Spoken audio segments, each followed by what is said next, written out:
இந்த ஒரு மேட்ச்சை பார்த்திங்கன்னா நாங்கள் வந்து போயா அடிச்சிருப்போம். ஆனால் அந்த போயா அடிக்கிறதுக்கு எவ்வளோ கஷ்டப்படுறோம். நாங்கள் மட்டும் கிடையாது, ஒரு ரேங்க்டு பிளேயர்ஸாக இருந்தாலும் சரி, சிஎஸ் ரேங்க்டு பிளேயர்ஸாக இருந்தாலும் சரி, போயா அடிக்கிறதுக்கு ரொம்பவே கஷ்டப்படுவாங்க. ஏன்னா இப்போ நீங்கள் சாதாரணமாக ஒரு ரூம் மேட்ச், அதுலேயும் கிளாஸ்கோ ஸ்குவாட் கூட விட்டுடலாங்க. கிளாஸ்கோ ஸ்குவாட்னால் 4 பேர் வருவாங்க, 4 ரவுண்டு, கொஞ்சம் ஈஸியாகவே வின் பண்ணிவிட்டு போயிடலாம். ஆனால் பிஆர் ரேங்க்டு அப்படி கிடையாது. இப்போ ஒரு மேட்ச்சில் ஒரு 50 மெம்பர்ஸ் வருவாங்களா, அந்த 50 மெம்பர்ஸில் நம்ம ஸ்குவாட் ஃபஸ்ட்டு வரணும்னா நம்ம 4 பேர் எப்படி விளாடணும், சர்வை பண்ணணும், எல்லா அனலிஸ்டிக்ஸும் ஒன்றா இருந்தால் மட்டும்தான் நம்ம போய் அடிக்க முடியும். இதோ ஸ்டார்ட் பண்ணிட்டோம். அப்புறம் இங்கே ஸ்டார்டிங்லேயே ஒரு எனிமி வந்தான். சரி ஓகே, அவனை போயிட்டு அடிக்கலாம் வாங்கடா அப்படின்ட்டு கூப்பிட்டு போவேன். அப்புறம் இங்கேருந்து பார்த்தோன்னா அவன் அந்த சைட்லேருந்து ஓடி வந்த மாதிரி தெரிஞ்சு, ஆனால் அவன் எங்கே போனான் அப்படின்ட்டு தெரில. எனக்கு தெரிஞ்சு அந்த கவர் பின்னாடி இருப்பான்டா, டவர் பின்னாடி அப்படின்னு சொல்லிட்டு ஓடினேன். அப்புறம் அவனே வந்தான். சரி இந்த வாங்கிக்கோடா அப்படின்னு சொல்லி கொஞ்சம் கொடுத்து அமிச்சேன். அப்புறம் வாங்கிட்டான் ஆள். அப்புறம் சாவடிச்சு கில் எடுத்து நாங்கள் கொஞ்சம் லூட் எடுத்துப்போம். தலைவன் MP40 வச்சுருப்பான். அப்புறம் அந்த MP40 கொஞ்சம் லூட் எடுத்துன்னு நமக்கு எக்ஸமேட்டு கொஞ்சம் பிடிச்ச கண்ணா அதில் ஆடு உண்டா அப்படி சொன்னேன். அப்புறம் இந்த இடத்தாண்ட லொக்கேஷன் எக்ஸ்போஸ்னு வந்துச்சு. சரி அவனோ ஒருத்தன் இருக்காண்டா அப்படின்னு நினச்சின்னு தேடினா பின்னாடி வந்து சரி டேமேஜ் கொடுத்துட்ருப்பான். எனக்குமே செம்ம ஆகிடுச்சு. என்னடா இது இவ்வளோ டேமேஜ் ஆகிடுச்சு அப்படின்னு சொல்லிட்டு அப்புறம் நாங்கள் அந்த வாழை பார்த்தோன்னே சரி, அப்புறம் இந்த கன்று பவர் இருக்கு இல்லையா, அதை விட்டு அடிப்போம். நாங்கள் எங்கேயும் மாட்டல ஆள்.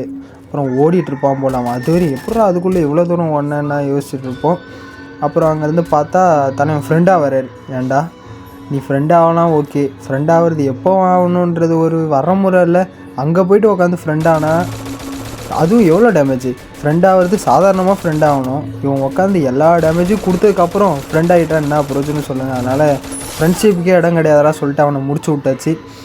அதுக்கடுத்து அப்படியே பொச்னேக் வந்தோம். பொச்னேக்கில் நம்ம ஸ்குவாடு கொஞ்சம் உதவாங்கிச்சு. அப்புறம் எப்படியோ கஷ்டப்பட்டு ஹீல் பண்ணி விட்டாச்சு. அப்புறம் அங்கே ஒருத்தர் ஹீல் பண்ண வந்தான். ரைட்டு போடுறான் அவனை அப்படின்ட்டு அவனையும் போட்டு பொலன்னு பொழந்து விட்டு அப்புறம் சரி கீழே கன்ஃபார்ம் பண்ணிட்டு இவன் என்னடா லூட் வச்சுருக்கான் அப்படின்ட்டு பார்த்து இவன்கிட்ட கொஞ்சம் லூட் இருந்துச்சு.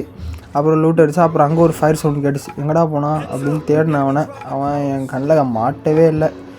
சரி திருப்பி நம்ம போய் லூட் அடிக்கிற வேலையை பார்ப்போம் அப்படின்ட்டு திருப்பி வந்து கொஞ்சம் SMG இருக்கும், அந்த SMG மட்டும் கொஞ்சம் எடுத்துகிட்டு போனேன். அப்புறம் மறுபடியும் அங்கே ஒரு ஃபயர் சவுண்டு கேட்டுச்சு. இந்த வாட்டி போகக்கூடாது, போயிட்டு அவனை முடிச்சுட்டு தான்டா போகிறோம் அப்படின்ட்டு வழியில் கடந்த ஒரு 200 பிடிச்சிட்டு, ஏன்னா அது ரொம்ப ஹெல்ப்ஃபுல்லாக இருக்கும்.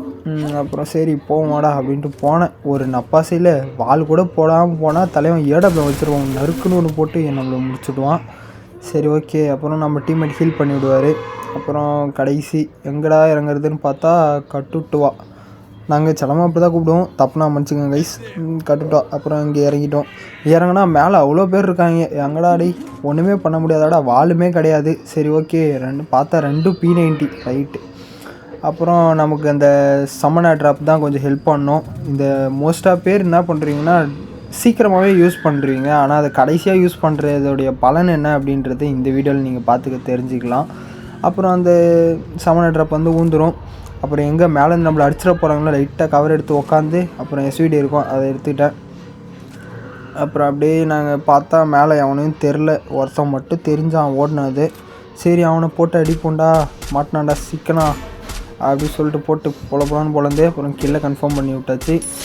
இப்போயுமே பார்த்தீங்கன்னா நம்ம டீமில் 2 பேர் தான் இருப்பீங்க, 2 பேர் தான் இருப்பாங்க. இங்கே ஒருத்தன் இறங்குறா, பின்னாடி இந்த ஒருத்தன் அடிக்கிறா, என்னடா நினச்சிட்டு இருக்கீங்க டே அப்படின்னு பார்த்தா அப்புறம் சரி எப்படியோ நம்மளு பின்னாடி ஒரு வாழை போட்டு நம்மளை காப்பாற்றி விட்டான். அவனை பார்த்து தேடினா அவனை காணோம்.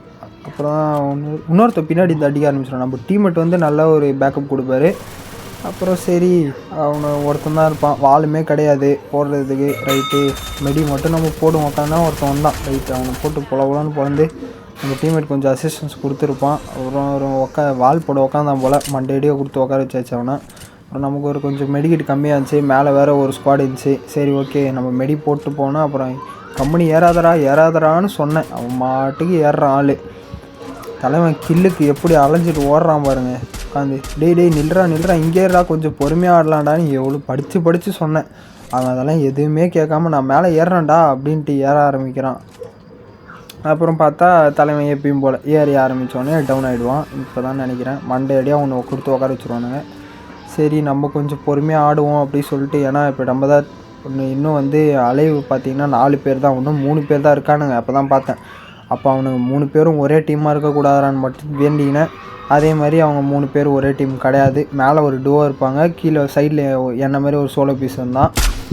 அப்புறம் சரி நானும் கொஞ்சம் பொறுமையாக ஆடினேன். எங்கேயாச்சும் அவன் நம்மள வந்து அடிச்சிட போகிறான் பார்த்து அடித்தேன். அப்புறம் ஒருத்தவன் டவுன் ஆகிடுவான், இன்னொருத்தவனும் அடிச்சிடுவான். நான் இவனை அடிப்பேன், இன்னொருத்தவன் அவனை அடிச்சிடுவான்.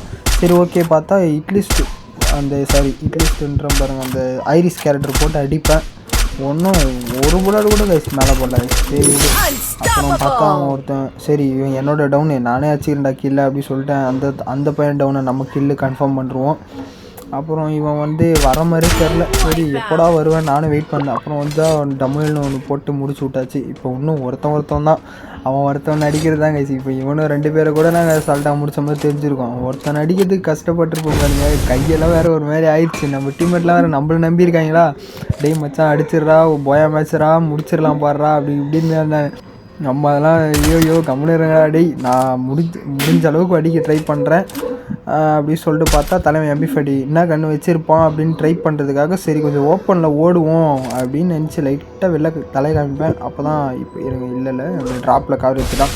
நம்ம போய் அந்த ட்ராப்பில் உட்காரலான்னு பார்த்தா எங்கேயாச்சும் ஏடபிள்யூ வச்சு அடித்தானா அப்படின்னு சொல்லிட்டு டப்புன்னா ஒரு இப்போ தான் MP40 சவுண்டு கேட்கும். சரி ஓகே MP40 தான் வச்சுருக்கேன், ஷார்ட் ரேஞ்சு மட்டும் போகக்கூடாது அப்படின்ட்டு முடிவு பண்ணுறேன். சரி பார்த்தா மேலே ஜோன் போடுறாங்க. ஏன்டா ஜோன் போடுறதுக்கு ஒரு வரமுறை வேணாமாடா, ஏன்டா இதில் எப்படா நான் ஏறுவேன் மேலே அப்படின்னு சொல்லிட்டு அப்புறம் ஏதோ பின்னாடி வாழு கீழே போட்டு பதமாக கொஞ்சமாக ஜோன் சைடு நவரும். அப்போ தான் தலைவனுக்கு வந்து கொஞ்சம் பயம் வர ஆரம்பிச்சிடும்.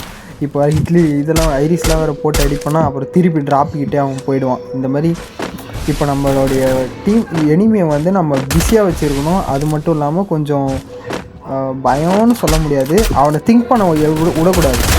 அதுபோல் அப்புறம் நானும் வருவேன், அவனும் வந்து சரி அவன் என்ன பண்ண தெரியாமல் ஏறிடுவான். அப்புறம் மண்டடியாக அடித்து போயாவை தட்டியிருப்போம்.